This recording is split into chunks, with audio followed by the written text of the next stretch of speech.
Perkenalkan, nama lengkap saya Yohanes Ragugolo, NIM 1723030011, kelas reguler sore. Di sini saya akan menjelaskan buku review 4 dengan judul Regional Tata Kelola dan Pembuatan Kebijakan di Amerika Selatan, Pemerintah Pembangunan dan Inklusi Sosial di Amerika Latin. Serial ini berusaha melampaui fokus tradisional pada keutamaan perjanjian perdagangan intraregional dan antara regional, ekonomi liberal kebijakan, dan agenda keamanan yang sempit. Di Amerika Latin, sebaliknya, kesempatan judul dengan berbagai topik yang berkaitan dengan kerjasama internasional, global dan pemerintah daerah, pembangunan berkelanjutan, dan pembangunan pasca 2015, serta dampaknya bagi kebijakan publik di seluruh wilayah. Selain itu, serial ini pada prinsipnya berfokus tentang dinamika kerjasama internasional baru, seperti Amerika Selatan, seperti Selatan dan kerjasama segitiga, tentang dinamika kerjasama internasional baru seperti Selatan, sektor swasta dalam membiayai kerjasama internasional dan pembangunan di Amerika Latin. Kata pengantar editor. Persatuan Bangsa-Bangsa Amerika Selatan, Union des Nations Suramericanas, diresmikan pada Mei 2008, tentu merupakan burung aneh di lingkup regional. Tetap jadi perspektif organisasi meskipun merayakan tahun ke-10-an tahun ini. Pada tahun 2018, kehadiran dampak dan relevansi unsur di wilayah ini lebih dipertanyakan sekarang daripada pernah, bukan karena organisasi sekurangan tujuan atau substansi. Juga tidak adalah bahwa negara-negara Amerika Selatan tidak melihat perlunya bergabung kekuatan bersama untuk mengatasi tentang regional eksternal atau masalah yang disebabkan oleh asal-usul ideologinya, lebih berorientasi pada progresif politik dan bukan prinsip neoliberal. Keanehan unsur terletak pada ketidakmampuannya untuk menyesuaikan diri waktu dari seluruh dunia pada saat krisis integrasi regional politik progresif tidak dapat menemukan tempat untuk menciptakan kembali dan kekuatan ekonomi sesuatu daerah jika dibandingkan dengan yang lain daerah menurun dengan cepat setelah masa kejayaan ledakan ekstraktif para pendiri ideologi Unarus, Hugo Chavez, Luis Inacio Lula da Silva, dan Nestor Kirchner. Semuanya pergi dan penerusnya di sana, dan tempat lain melihat sangat sedikit insentif untuk mengikuti salah satu mimpi sejarah tertinggi dari banyak negara di Amerika Selatan yang disebut Bolivarian integrasi visi abad 19 yang bertujuan untuk mencapai kesatuan negara dengan asal dan budaya yang sama. Ciri aneh lainnya dan unsur adalah kemampuannya yang tidak banyak upaya untuk menganalisis naik turunnya dari perspektif keilmuan. Aneh sekali terdengar. Unarus belum diawasi secara sistematis dan cermat baik dari dalam Amerika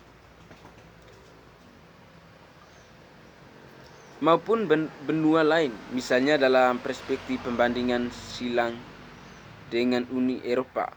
Oleh karena itu, pemeriksaan mendalam Anne Hoffman berjudul Pemerintah Regional di Amerika Selatan. Pembuatan kebijakan publik di organisasi daerah tentang dasar pemikiran dan tata kerja UNARUS merupakan kontribusi yang disebut baik untuk mengisi kosongan literatur tentang pembuatan kebijakan publik di organisasi regional. Dan itu juga menonjol di seri ini yang bertujuan untuk menyajikan penelitian baru tentang pemerintah, pembangunan, dan inklusi sosial di Amerika Latin. Jadi, apa yang terjadi selama 10 tahun keberadaan ini? Dari visi resmi menyatakan bahwa UNASUR akan memberikan Selatan identitas dan kewarganegaraan Amerika menjadi inisiatif kebijakan konkret yang memperkuat kerjasama regional di luar dimensi ekonomi dan politik. Seperti yang disebutkan Hoffman dalam pendahuluannya, secara simbolis, sejak Desember 2014, UNASUR memiliki kantor pusat yang terintegrasi dengan Middle of the Complex Dunia di Quito, Ekuador. Tetapi tidak seperti prosedur pembuatan kebijakan di Uni Eropa yang diteliti secara berlebihan. Tempat lembaga-lembaga tersebut masuk proles mainkan peran utama. UNASUR sangat tersebar organisasi regional dan masih agak tidak dikenal baik oleh akademis maupun pembuat kebijakan.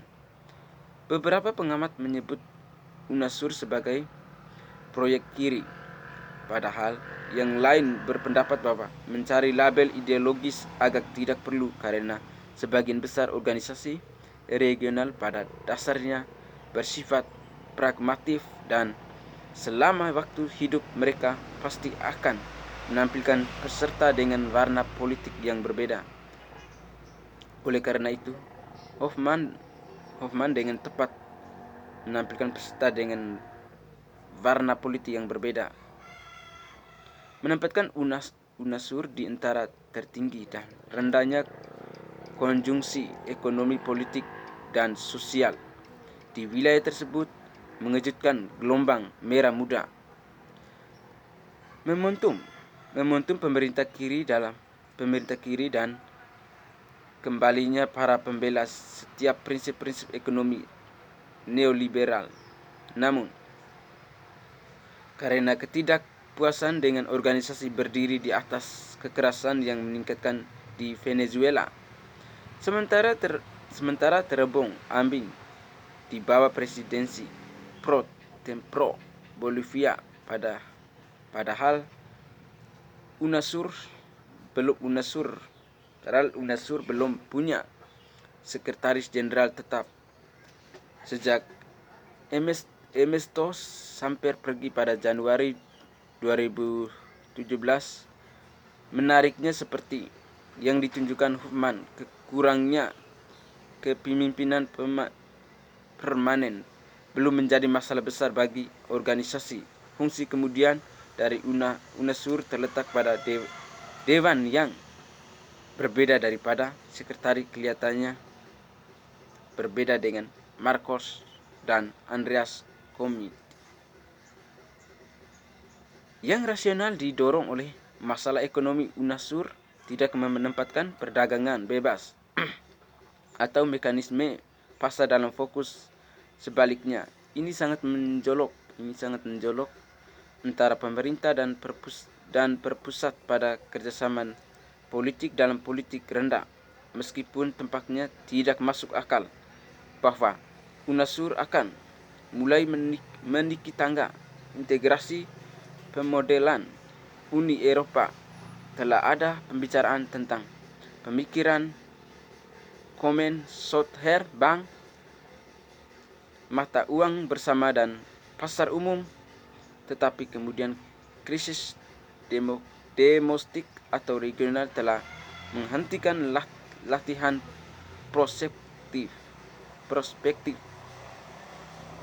Secara khusus kami merasa tertarik untuk mengikuti penelitian Hoffman saat ini mengungkapkan bagaimana kerjasama di sekitar bidang kebijakan tertentu berasal dari kebutuhan yang dirasakan dalam setiap dewasa, bukan pembuat kebijakan atau teknis ahli. Menunggu instruksi dari atas mereka, melanjutkan dan merumuskan agenda dan tujuan mereka sendiri untuk dipenuhi karakteristik khusus ini menunjukkan bagaimana faktor-faktor yang terkait dengan dinamika kelompok dan proses mikrososialisasi memainkan peran yang menentukan untuk terjadinya aksi kolektif. Akibat Hoffman berangkat dari asumsi interaksionis ketika meneliti sifat sosial tertentu dari setiap dewan, disenilai letak sebuah kontribusi asli baik dalam hal berteori secara konseptual dan bagaimana mengamati secara empiris dan memahami ciri-ciri unik organisasi dan kelembagaan yang tertanam dalam organisasi. Daerah kami berharap Hoffman akan melanjutkan pekerjaan pentingnya di UNASUR, terutama dengan membuka beberapa tema untuk meneliti. Selanjutnya, sedangkan untuk pembahasan teori konseptual, Hoffman menjelaskan bagaimana pilihan desain kelembagaan organisasi regional dapat menghalangi atau memfasilitasi integrasi dalam bidang kebijakan dalam kasus UNASUR. Itu jelas bahwa integrasi sektoral tidak memerlukan keterlibatan presiden atau supranasionalitas seperti yang ia ringkas dalam kesimpulannya.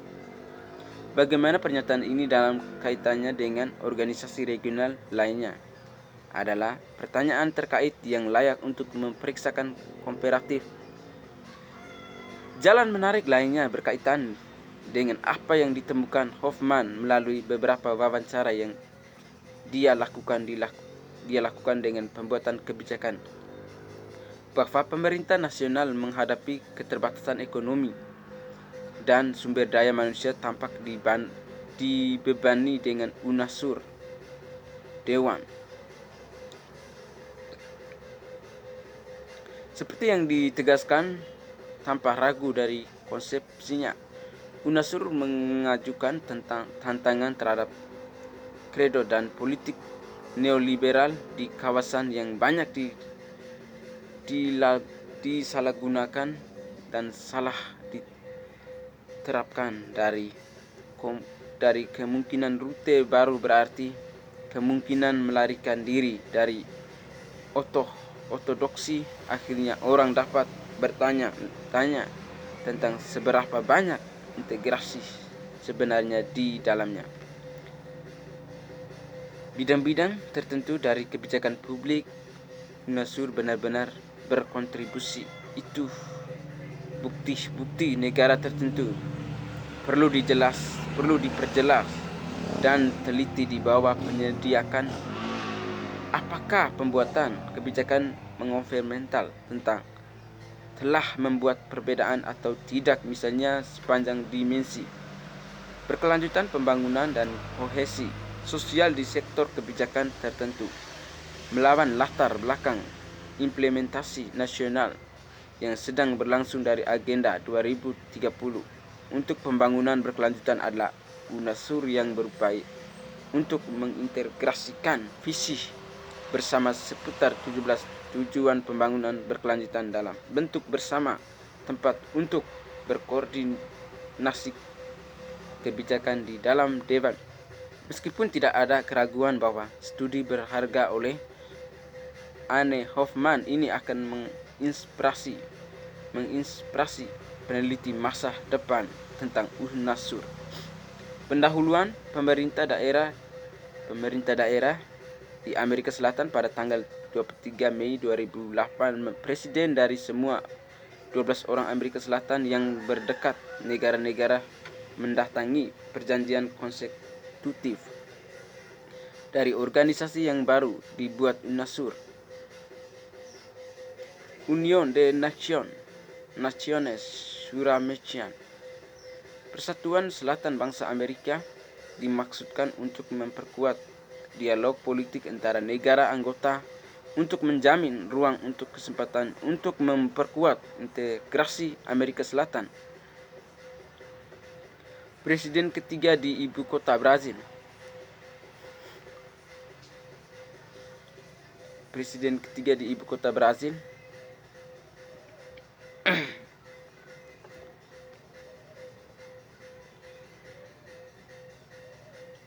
Bangsa Amerika dimaksudkan